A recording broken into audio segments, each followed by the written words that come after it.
Fluorescence image-guided surgery has long been and continues to be one of the most emerging research fields in biology. Hello everyone, myself Partha Chowdhury, a PhD student from National Chowdhury University, Delhi, and here is my colleague Richardson. Today, we are going to discuss about my colleague's recently published review article in RSC Applied Polymers. So we will hear it from Richard today. Thank you, Partha. Let me start by introducing the title of our review article. It says, The Luminous Frontier, Transformative NIR-IIa Fluorescent Polymer Darts for Deep Tissue Imaging.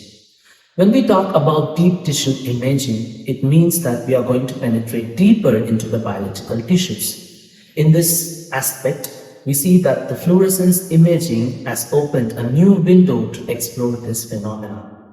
In that case, there are several obstacles that hinder this effective imaging.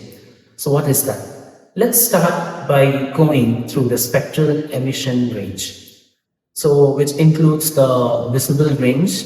So unfortunately, we find many disadvantages in this particular range where we see low signal to background ratio and enhanced tissue scattering and also autofluorescence by the biospecies in the biological tissue. So in that case, we need to solve this issue, right, to turn the situation totally opposite. So we are going to move further to long emission range window, which is classified as near-infrared region, which is further divided as NIR-1 and NIR-2 region.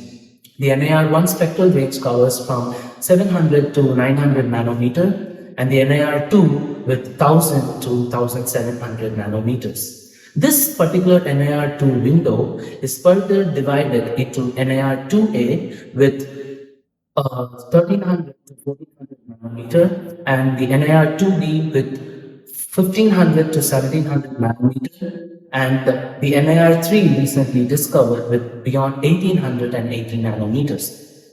Why we are going to go more far? As we discuss the limitations in the visible range, we are going to overcome the situation of the tissue scattering, the signal to background ratio, and also the autofluorescence, which are further enhanced in this situation. So that is what we are going to discuss more in this paper. So well explained. So we just heard a nice introduction about our field from Richard. Let's know a little more about this. As far as I know, to enter into this biological window, we must need a good fluorescence probe. So what kind of fluorescence probe can emit longer to reach into that biological window? We'll know more about from Richard. So Richard, could you please explain more about this, how to develop this kind of fluorescence? Yes, it's very true that indeed fluorescent probe play a very important role to enter into the biological window. So in this aspect, we see that lately many research articles have been published where they introduce many fluorescent probes, which we have discussed in our article, that emit beyond the 1300 nanometer range. So in that aspect, we see that we can classify them into two different categories. One, the inorganic fluorophores and the organic fluorophores. So we are not going to talk about the inorganic fluorophores. It's out of the topic for us now. So let's go into the organic fluorophores. So we see that these organic fluorophores are particularly categorized into two types so far. One is the small molecule dyes and the other one are the semiconducting polymer dyes.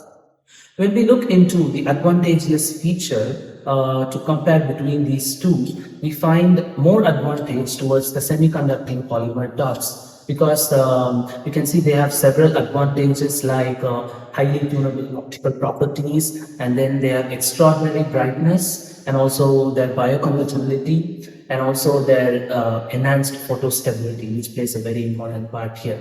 So the aspect of designing this polymer dots is still a challenging part in our situation because it's not easy, but still we have discussed many strategic ways in our paper. But the designing part has a lot of challenge, right? So I would like to take it over to my colleague Partha to explain about the challenges and how it can be overcome. Right. It is really a big challenge to develop an organic fluorophore emitting over 1300 nanometer as well as it is bright. So energy gap law stops us here. So what is energy gap? So when you are going to make a longer emissive polymer dots or organic dye, we have to increase the conjugation length of the dye.